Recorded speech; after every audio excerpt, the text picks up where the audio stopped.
So that's kind of a big umbrella. We're still going through all the details and stuff, but that's kind of the vision that we're going for. I think as we continue to meet and go through this application process, we'll kind of probably run into some things where we might have to tweak some things this first round, but just because if we get the MIH this year, which will be announced in November, doesn't mean we can't apply for next year or this next round. So our hope is that we do get awarded for this project, and then we can hopefully say, this worked, we're ready to move on to the next project and start to see that development there and hopefully get some traction on this. So, yeah, any questions? Yeah. So that's a lot, I'm just spitting it out. So a successful application season this time would be if we were able to get one house built on a property. That's kind of the hopes, is kind of what I'm hearing. Right now, yeah. So where we talked about the city was deeded one, they have one property that was deeded to them, so we want you to utilize that property to start the project on there. We would love if there was more, but that's I think a vision down the line that we want to work towards. And I think seeing that progress, we might be able to get some other investors or interest from the community to kind of help fund this project, maybe roll a little bit more with building this process. What we're trying, or what Jaleesa and others with the housing committee are trying to see set up, is this would be the start of the funding for it. Mm-hmm. And then if the house is sold and everything, it rolls back into the program. So then you're able to do it at another location. Now, whether that's one house at the start or two houses at the start, or even, or if it can multiply as it comes out of that. But the grant or the loan is in order to get the process started and have it set up with one parcel or two parcels. But then if it would turn over, obviously that money comes back into the program, and then you have the ability to start on subsequent parcels. So that's kind of the idea behind the land bank and behind having these parcels involved with the program. So, Other than the land from the land bank, is there any other financial commitment that the city would have to make?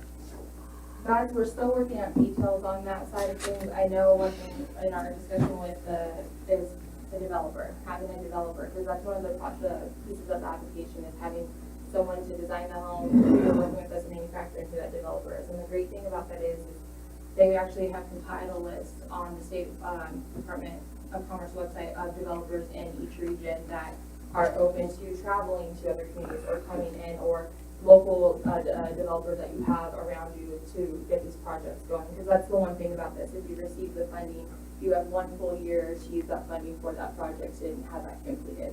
Which that's kind of where 1 or 2 parcels or houses or whatever we feel like would be capable to do that. Any more than that, if you would need like a whole crew and everything for that whole thing. So just kind of really in the beginning stages of this, what the grand plan is, but trying to get all of our ducks in a row because the application is due September 30th.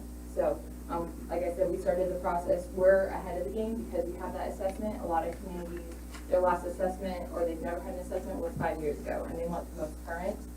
So from our assessment last year, and we did get a development of opportunity profile also done recently, so we have that information to kind of support all of the things that we're doing already, and we don't have to wait to get that completed. So that's been a huge load lifted kind of off of our group, and so now it's plugging in those other pieces.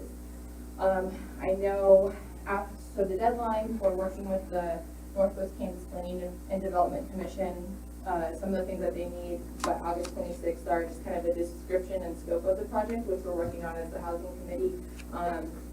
Just where the project will take place, kind of a timeline, and then a biography or kind of a resume of each team member. And so that housing committee is going to be the team members that we list on that because that's who's working on this.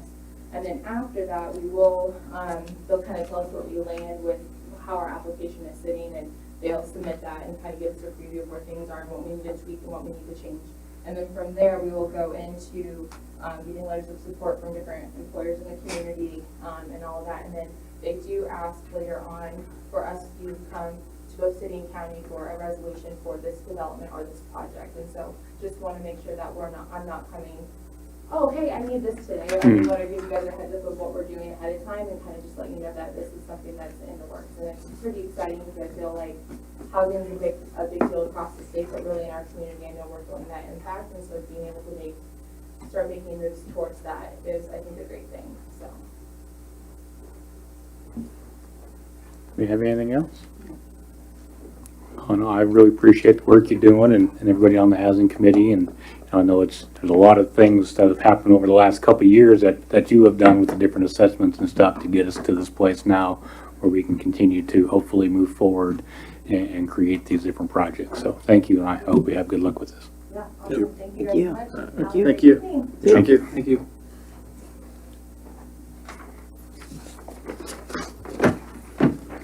Okay, let's move on to 4, the consent agenda. We have A, 7/18/22 commission meeting minutes, and B, the appropriation ordinances 2022-15, 2022-15A, and 2022-P15. Any discussion on any of those? I move that we approve the consent agenda items A and B. A motion by Commissioner Redlin, Second. a second by Commissioner Showalter. Any other further discussion? Roll, please. Howard, Yes. Redmond, Yes. Myers, Yes. Walter, Yes. Yes. Okay, we'll move on to formal actions. We'll start with A, Ordinance 1754, adopting the 2018 International Plumbing Code. I assume we'll have Jeff coming up to talk to us tonight. Good evening. Yeah, I just want to start off, kind of a little rundown. I've done a little bit of research and checking on some stuff, but like the building codes, building codes protect. Building codes are the minimum design and construction standards required to ensure safe and resilient structures. Building codes protect you from a wide range of hazards, whether it is by implementing safe wiring, fire prevention, or stronger structural integrity. When the community has up-to-date building codes in place, they're more protected against some of these hazards. And then some building codes work.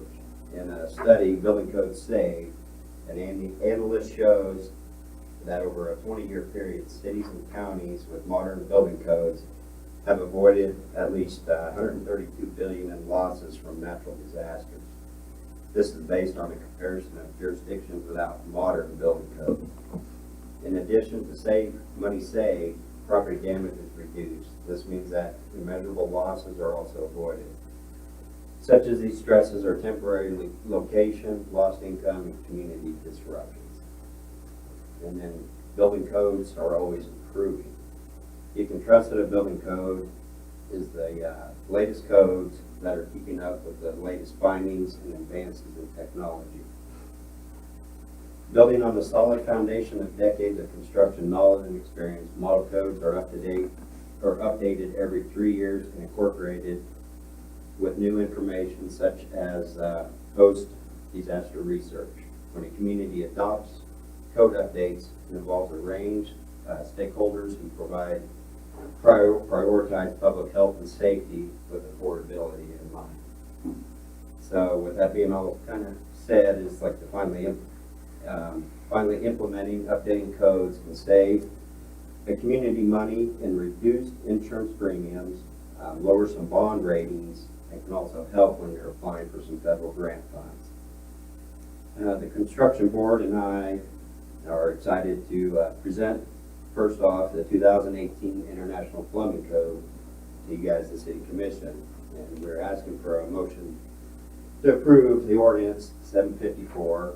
Of course, the last code update for the plumbing code was 1994, which resulted in 28 years ago. So, that being said, It's been a while. I mean, I know, there are some amendments to the code within the ordinance, and that's all things that we have already previously discussed. I didn't see anything in there that's new that we aren't aware of that you guys have been discussing, but I don't know if anybody else has any questions or concerns about the ordinance? I don't have no problems with it. Make a motion that we approve ordinance 754, adopting the 2018 International Plumbing Code. I'll second. That'll be 1754. 1754 was what I meant to say. I have a motion by Commissioner Showalter and a second by Commissioner Redlin. Any other further discussion? Roll, please. Myers, Yes. Redmond, Yes. Howard, Yes. Showalter, Yes. Thompson. Yes. Okay, well, let's move on to B, Ordinance 1756, adopting the 2020 National Electric Code Book. Well, I won't go through the whole introduction. But just again, the construction board and I are excited to present 2020 National Electric Code to you, the State Commission. They're asking for a motion to approve ordinance 1756. And of course, the last code update for electrical was 2020, which wasn't as long ago, but 20 years ago. 2002. 2002, I'm sorry. Still. Any questions on this one? Again, everything, the only amendments in there are the things that have already been discussed with us. I'll move that we approve ordinance 1756. A motion by Commissioner Howard, I'll second. a second by Commissioner Myers. Any other further discussion? Roll, please. Redmond, Yes. Showalter, Yes. Myers, Yes. Howard, Yes. Thompson. Yes. Thank you, Jeff. Thanks, Jeff. Jeff? Okay, we'll move on to item C, a cereal malt beverage license for the Goodwin KOA. Kent, if you wanted to start off there. Actually, we have the applicant here with us tonight. And I'm forgetting your name. Sean, that's right. Sean's here tonight. He can probably describe it better than we can. Welcome, Sean. Thank you. I'm glad to be here. Just a quick update on our sites that we got. The new deluxe pet park sites, they have been doing amazing. They've pretty much been selling out every night close to it. So those have been doing really well. And those are the ones right in front there that you put That in, is correct, correct? Yeah, yes. good. And now we're eventually going to be working on the back half expansion and adding the sites onto the back. And so what we are looking at is adding a malt beverage license, and so that we are able to sell things like beer to our guests, because the guests are going to be getting it either way, so we might as well be a convenient location for our guests to be able to get it here at the campground.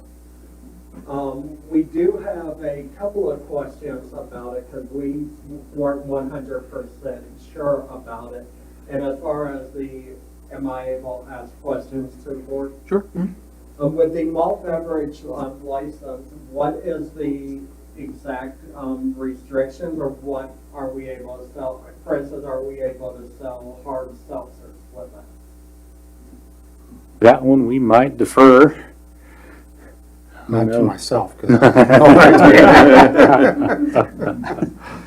I would defer to the city clerk or police chief.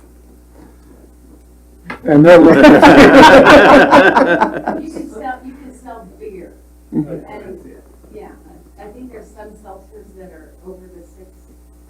Is it that, the 3.2 or 6 or No, something? it is- There's some that are higher than the 6, because Yeah. most grocery stores can sell the 6. Yeah. But there's some that's over that, like the seltzer surges. I don't know if those qualify, do you?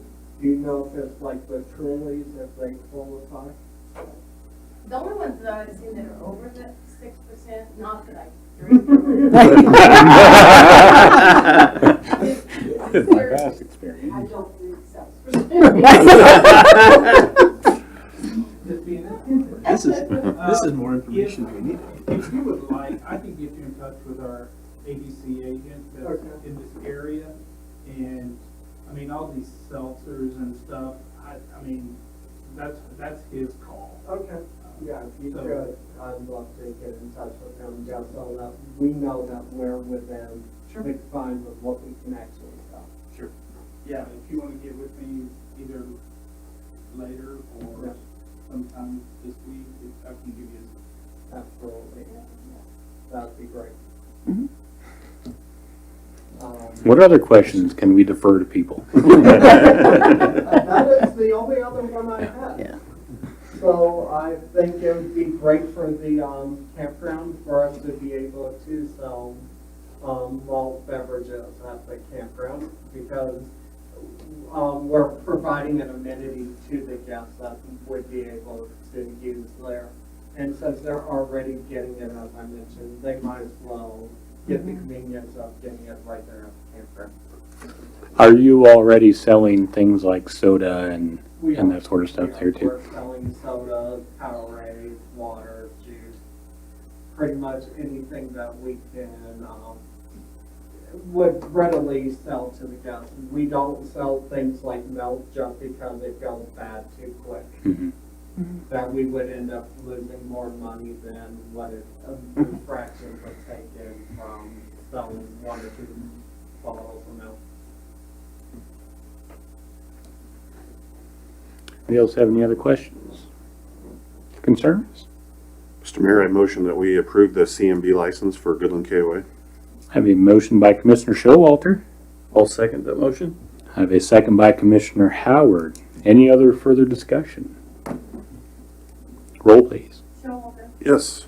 Myers, Yes. Howard, Yes. Redmond, Yes. Thompson. Yes. All right, thank you. Thank you. Thank you.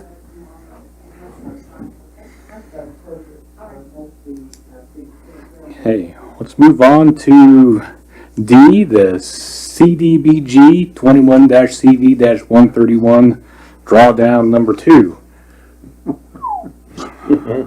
Got through it. This is basically the CDBG grant for businesses. Northwest Kansas Planning and Development Commission, or NWKPDC, administers this grant for the city. They've had, through another round of contacting various businesses, they've had some interest expressed.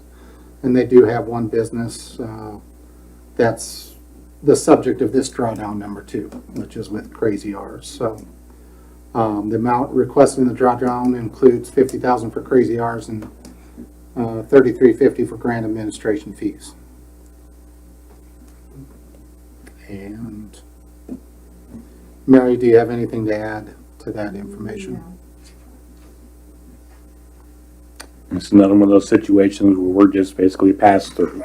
It's a conduit. Yeah. We're a fiscal agent that, Mhm. hands it off. Do we have any questions? Is it a grant used for specifically labor, or is it open for anything? Does anybody know? Goods and services and utilities. Oh, okay. Other than city utilities, that qualify, and if they had to also not have received funds through the county's Okay. care money. Okay. Thanks, Mary. Any other questions? Not, I would entertain a motion. I move to approve drawdown number 2 for project 21-CV131 in the amount of $53,350. Okay, I have a motion by Commissioner Redlin. Is that good? Okay, that was good. That's excellent. Second. A second by Commissioner Myers. Any other further discussion? Roll, please. Howard, Yes. Redmond, Yes. Myers, Yes. Showalter. Yes. Yes. Okay, let's move on to E, the 2021 Goodland Municipal Airport Reconstruct Runway 523 Change Order Number 1. They make those so concise and easy to say. Well, good evening. Evening. I'm going to give a little short history on this whole project since 60% of you weren't seated yet when this whole project originally started. Give you a background of why this specific change order has come about. So back in January of 2021, we had a major conference call between the FAA and all their different departments within the FAA as a pre-design meeting for this project.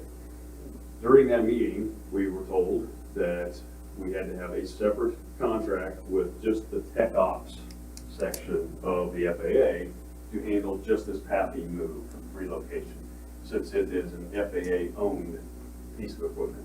And could you just very quickly just say what the PAPI PAPI is? is, oh, you know, it's a box with lights in it. It stands for Precision Approach Path Indicator. It is, it's a set of four, in our case here in Goodland, it's a set of 4 boxes. There's two sets, one on each end of the runway, and it's the boxes that have the red and green lights in them. So if you're a pilot and you're coming in, the phrase is, if you see red, you're dead. In other words, you're too high on your angle or too low on your angle to hit the appropriate spot on the runway. So you want to see all green. So that's all it is it's a set of boxes out there that have different lights in them with different angles, so you know you're on the right path, glide path. Okay, thank you. And the ones on runway 5, since we didn't change the runway 5 in with this project, don't have to move. But since we're extending the runway 500 feet, the ones on the 2-3 end had to be physically relocated. So, also at that meeting in January of 2021, we were told by the Tech Ops Department that, oh, by the way, we can't start reviewing your project until the next fiscal year, which would have been October 1st of 2021. Well, in that same meeting, the Airports Division, which is the people that are actually funding the rest of the project, said, well, you have to bid it in April of this year, or you don't get the $2 million. Okay, so there's already a conflict going on between the two divisions, because we had to put this thing out to bid before Tech Ops would even look at the plans or specs. In fact, we were already 6 months after bid opening and award that they could even start review. So we started the review in October with Tech Ops, and just about 4 weeks ago, finally got final approval from them on the design of the relocation. Throughout that 8-month process that it took to get the review through them, they decided to basically tell us we had to change out everything out there except for the 4 boxes. It's about the only thing now we can pick up and move from the old location to the new location. When we started the design and how we were told to start the design, since we couldn't even email them or talk to them, is they said, just go find as-bills. So we went and found as-built drawings of the existing one. And we moved it as per the existing one that said it was built originally. Well, then during their review process, they said, no, we got to upgrade all that to current standards. Therefore, here we are at this change order. So, so I talked about that there's the 4 actual light boxes. They're going to let us reuse those. They're going to let us reuse the radio antenna and radio receiver, which is how when the pilots mic in, there's a radio receiver on the light system at the airport, and the rest of the airport is on a receiver that's in the light bulb. Well, this particular system has its own receiver because it's so far from the light bulb that it actually uses its own receiver. We get to move that to the new location. And then the power control assembly, and this is all listed at the top of page 2 of that change order. The power control assembly, they're going to let us move that box that controls the lights. But everything else now has to be replaced new. We already knew we were going to have to run new conduit wiring because that was going to get destroyed. We can't pick it out of the ground and move it. And we already knew we had to put new concrete foundations in. That's all part of and the original contract was about $8,000, $9,000 for this line item. Well, it's all the rest of this stuff in my 3rd bullet area is the stuff that they're now saying we have to go new with compared to we thought we were going to be able to move the old. And that includes a couple pull boxes, which are just like basically a junction box. Then the power rack itself, which is purely the piece of metal that holds all this stuff in the air. The conduit and trays on the power rack, because they're all metal, they're not rusted. We assumed we could reuse them. They're saying no, we can't. The wiring that was on that power rack, we took it out of the ground, we moved it over, all the wiring's still intact in place as it was before, but they won't let us reuse it. The air terminals of the grounding system, we have to replace that. Then here come the expensive items, and that's what we're up there. There's 2 disconnect boxes, both 100 amp fused, one with 100 amp fuses and one with 30 amp fuses, that we can't reuse. Both of those items are roughly about $3,500 a piece for the ones we have to put out there. There's a 100 amp surge protection device, that particular device, and that is explicit. It has to be that one by their verbiage. We cannot use any kind of substitute. At least with the disconnect boxes, there's multiple companies that make it. This particular Rayboss surge protector is $8,000, and you can't use a substitute. It has to be that model. And then the last one is a 3 kV step-down transformer. Basically, how we're getting the power to this is the power for this particular set of PAPIs actually comes from the same location as the ASOS, which is the weather tower, which is further south on the airport. And so we're having to run, we run primary power out to it. And we have to put step-down transformers out there to run both the ASOS and then out to this PAPI. Well, the step down, so we step it up at that location and step it back down right out to PAPIs to get back to normal 120 volt power. Well, this particular step-down transformer, which doesn't look like it's bad, they say has to be replaced. So they won't even let us get it checked out to see if it can be replaced. It's just, it has to be. So all of that equipment on the bottom, those last four, are like over half of this change order request. And then the rest is how we were gonna put conduits in. They say no, each light has to have its own conduit run before we were able to series it. So we ran one conduit from light to light to light. Now, off this new fire rack, which now also they told us we had to move 200 feet further out away from the runway. So we now have longer conduit runs, and we now have to run a separate conduit for each power to each light, and one conduit for the control wire to each light. So what we thought was going to be 200 feet of conduit in the old configuration is now close to 1,200 feet of conduit. Same thing with the wire. It went, it just, the amount, so therefore that's the rest of the change. That makes sense. So what has not happened yet, so I'm asking for your approval tonight of the $72,120 change order, which also includes 14 days of installation time for the contractor. But we do not yet have approval from the FAA Airports Division on this. They're still fighting internally with tech ops. Fighting is a strong word. They're discussing with tech ops about this lower list of stuff. We have already demoed out all of this because it had to be demoed either way. But there's also another rule that since it's FAA-owned equipment, it has to go to them to be disposed of in the proper government way. So right now, all this equipment that came out of the project is actually stored out there at the FAA field office at the airport. So if we get to a point where they can see that we can reuse any of it, it's right there. It's not like we've disposed of it and can't go get it back. So, Okay.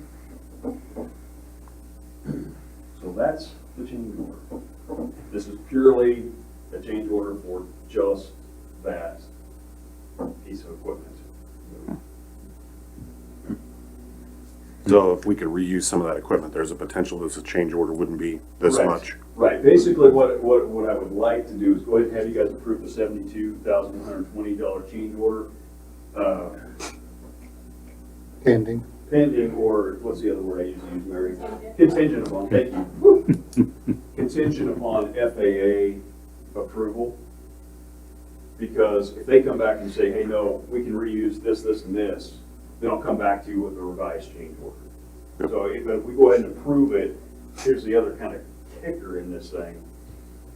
Until they approve your approval, I can't tell the contractor to order the equipment.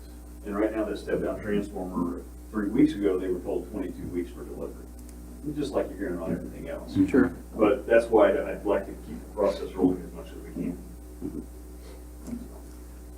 And obviously, what that would do is, if that goes through and we have to do that, as soon as we get the project completed to where we can land aircraft out there, it'll be open again to visual only, which is what it's been for the last several years, basically.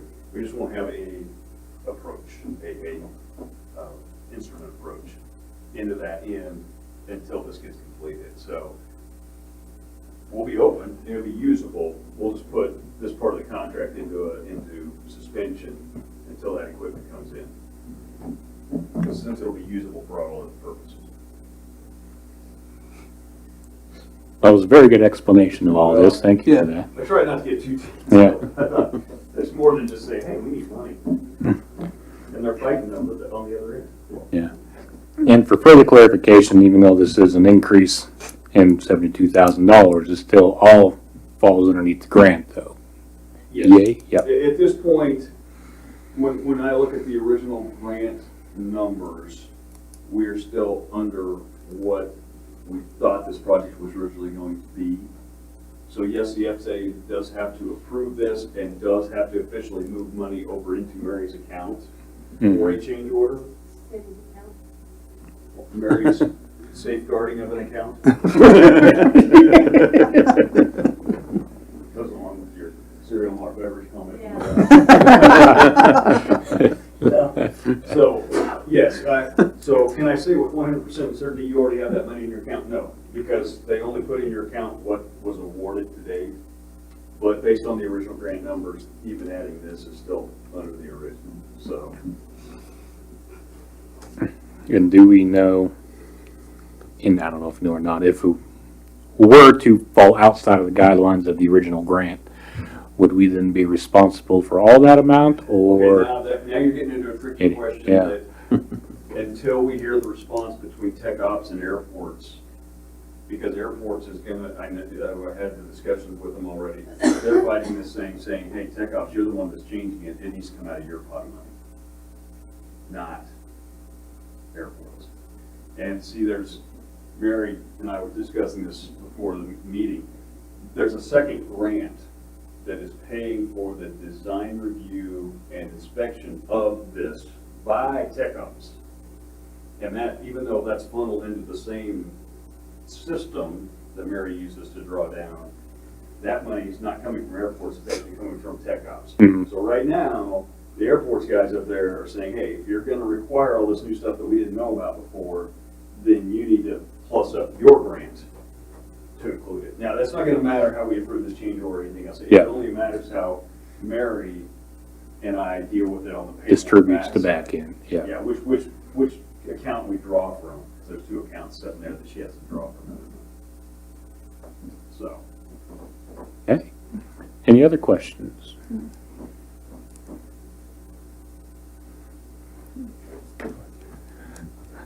that case, I would move that we approve the 2021 Goodland Municipal Airport Reconstruct Runway 523 change order number 1, contingent upon FAA approval.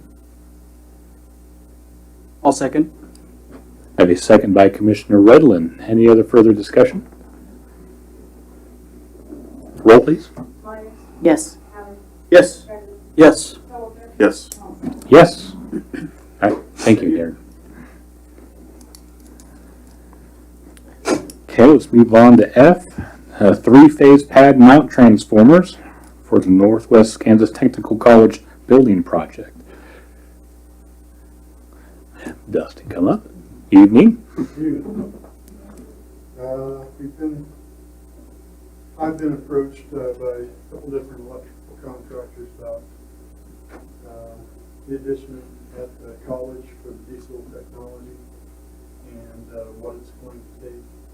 They'll be building their addition, or one to build their addition onto the west side of that building, which our current service is on the west side of the building, so they'll have to be moved. Prices of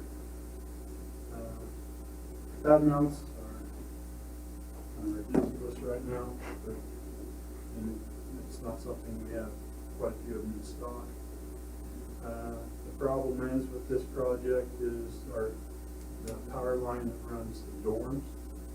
It's also the one that runs the diesel technology, and that's where they're wanting to put on their addition. So we will have to reroute that power, and it'd be a good time to do that and put them over on the 1380, get them off the 2400. So it's a pretty big project.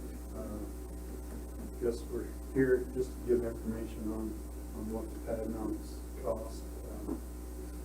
I did get 2 different bids. I usually just deal with Sunbelt Solomon, but because of the scope of this work, I reached out to Midwest Transform. Guy used to work for Sunbelt, Solomon, and, so I got 2 different bids for 3 of the different transformers. 500 kVA, the 300 kVA and the 225 kVA. So, a year ago, I could buy these transformers for $8,000. It's a bit higher than that today, huh? Just a little bit. And that, you know, speaking with them, I don't see that coming down in the next couple of years. So basically, you're looking for our recommendation that you're able to purchase 2 of those, the 500 and 300 kVA from Sunbelt Solomon, and then the 225 kVA from Midwest. Correct? That's what you're looking for. Does anybody have any questions? Nope. I believe we will have to do this under 2 different ones since it's 2 different vendors. Will we have to do it separately, or can we do it all You under can do it all on. one motion? Yeah. Can we just state that we just, you know, authorize staff to purchase? You authorize staff to purchase based on the staff's recommendation. You approve the staff's recommendation on which ones they want to purchase. I'll try it. I move that we approve the staff recommendation for the transformers for the Northwest Kansas Technical College building project as presented. Yeah, how'd I do? I think you did pretty good. Okay. Have a motion by Commissioner Redlin, Second. and a second by Commissioner Myers. Any other further discussion? Roll, please. Showalter, Yes. Myers, Yes. Howard, Yes. Redmond, Yes. Coleman. Yes. Thank you, Dustin. And move on to G. We have a cemetery board resignation. Kent? Yes, Ken Huang, and she submitted, with regrets, her resignation for the cemetery board. She's served for a while, but she's spending quite a bit of time with family obligations out of town. So, on the other side of the country. So she's not able to attend meetings as regularly as she would want to, and she felt that her age, she has served. And I said, thank you. So grateful that she was able to serve as long as she did. So. Well, we do appreciate her time served on there. I think it is a pretty good board we have at the cemetery board, and I have no doubt they'll be able to get that position filled. Yep.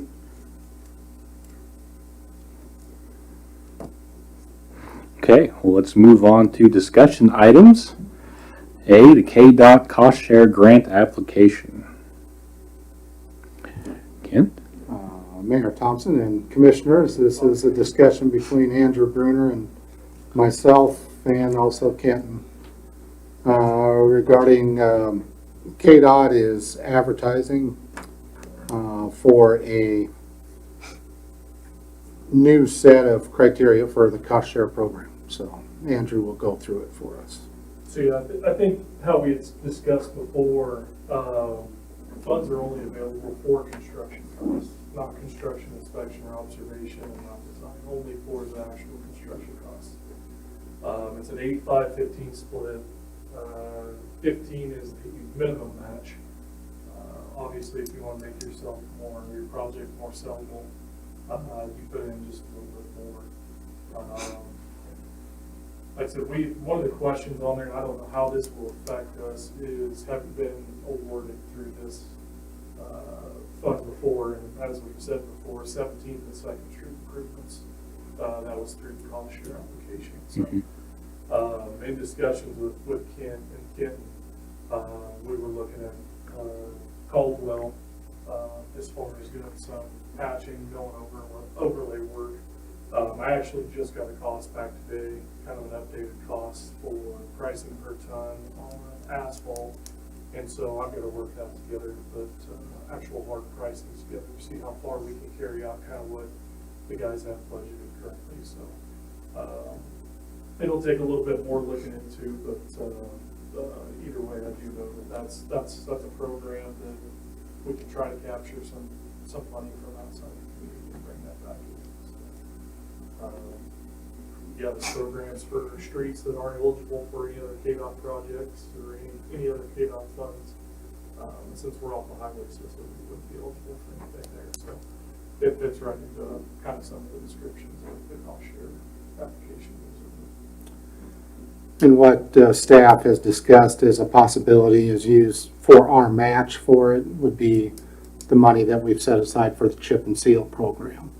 And so for 1 year, instead of the chip and seal program, we would use it to mill and overlay Caldwell Street from 10th to 17th or whatever portion of that, depending on the latest guess of what costs will be by the time construction would occur.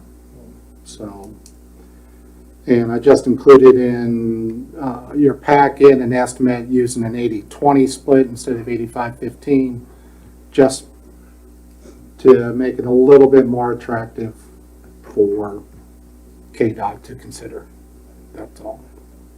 So we'll work to get estimates put together for that stretch and just kind of see how far that match takes us between 17th and 10th on Caldwell. We can stretch other places, and I'm sure we'll go over that. But yeah, just see, that's kind of our main priority. Right?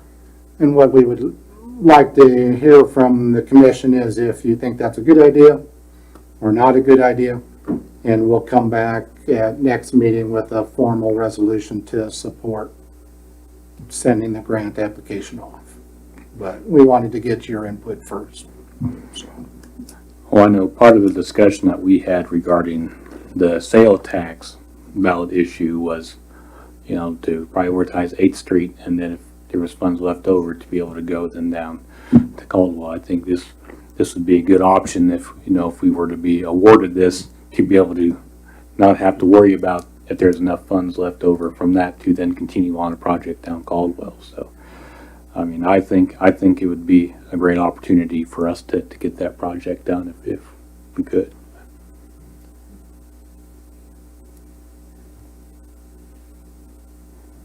Any other thoughts? I agree with that. Just yep.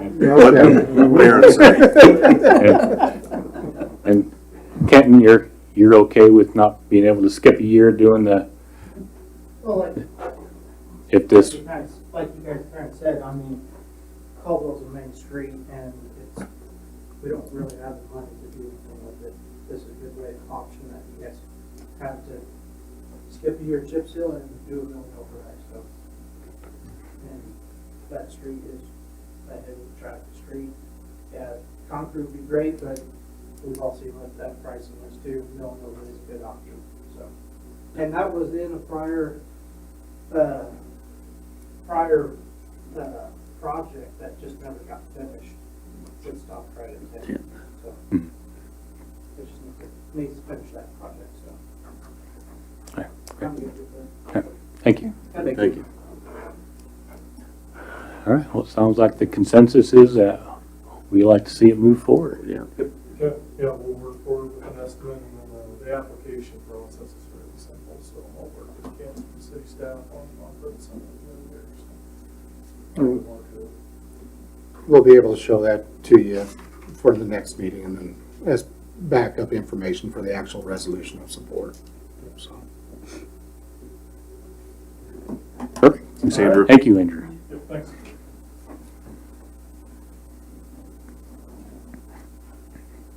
Okay, if there's nothing else to be discussed, let's move on to reports, starting with our city manager, Kent. The manager memo is included in your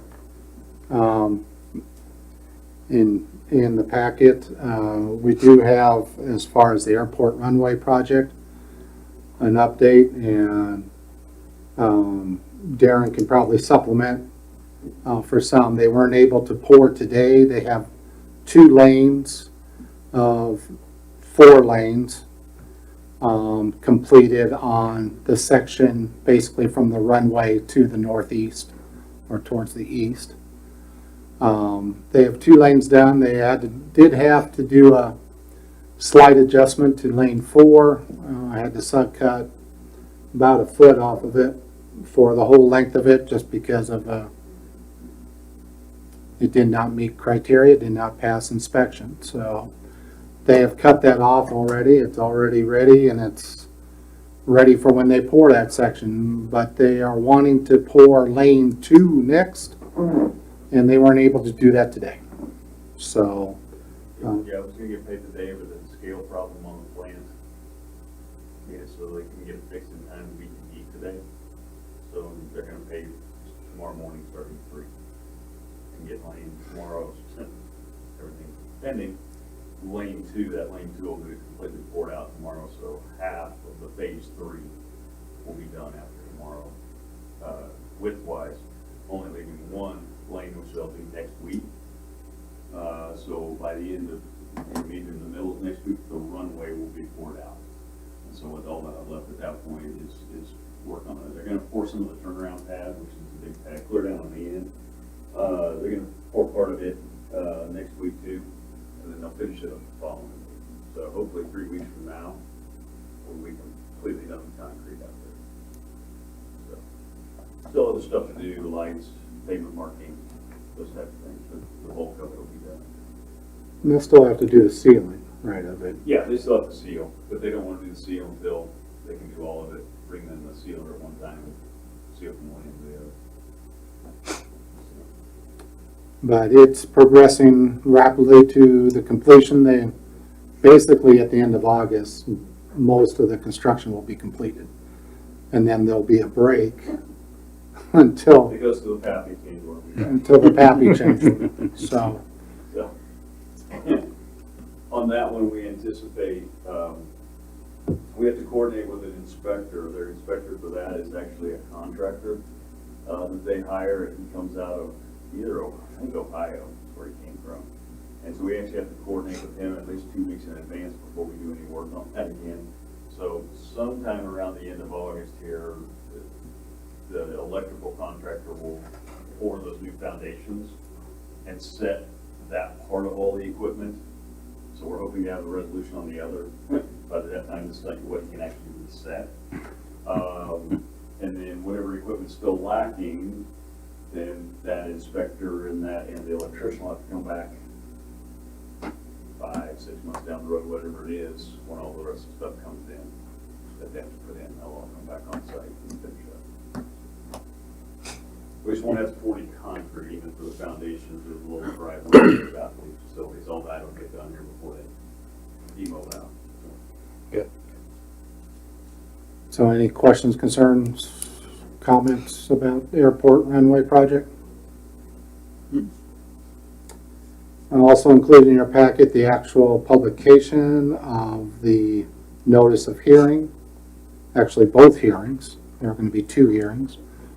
The notice regarding exceeding the revenue neutral rate, and then also the budget hearing itself. And both of those hearings will occur on September 6th at the regular meeting on that night.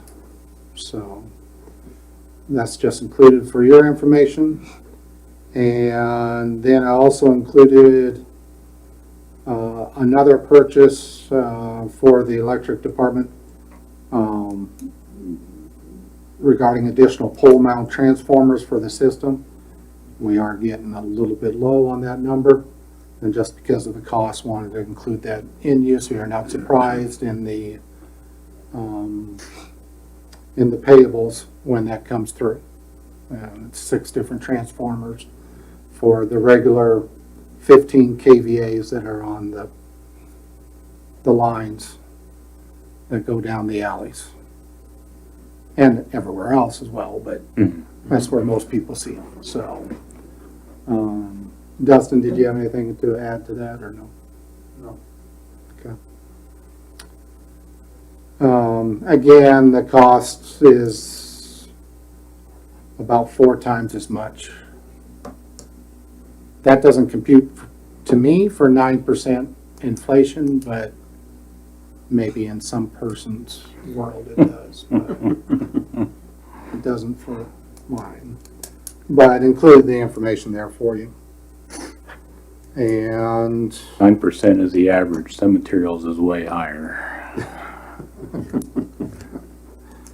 and that's about it. Okay. Anybody have any questions for Ken? I just, one quick question, and I don't know. So before we have our next meeting, we're going to have the big barbecue night along with Yes. on the 12th.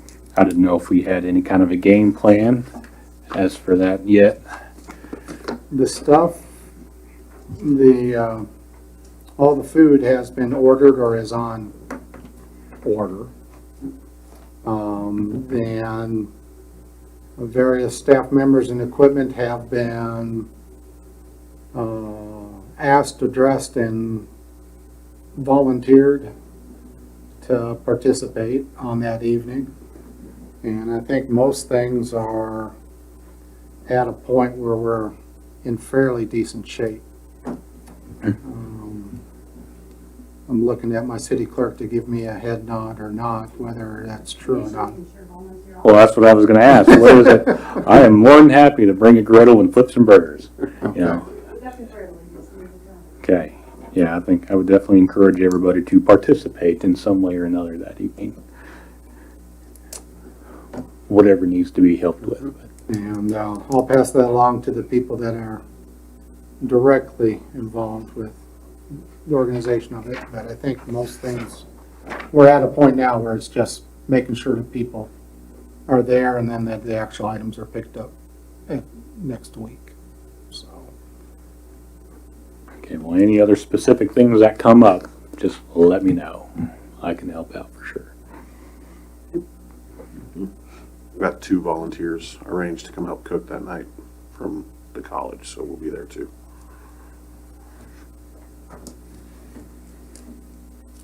You didn't threaten them with loss of housing or funding or anything? Potentially, yeah. All right. Anybody have anything else? All right, thank you, Ken. We'll move on to commissioner reports. I'll start down here on my left. Commissioner Redland. Nothing to report. Commissioner Howard. All's good is good. Commissioner Myers. Nothing here either. Commissioner Showalter. Report. And for the mayor's report, I am also going to have no extra things to report. Enjoy the fair. I would entertain a motion to adjourn. So moved. Motion by Commissioner Redland. Second. Second by Commissioner Howard. All in favor say aye. Aye. Thank you, everybody.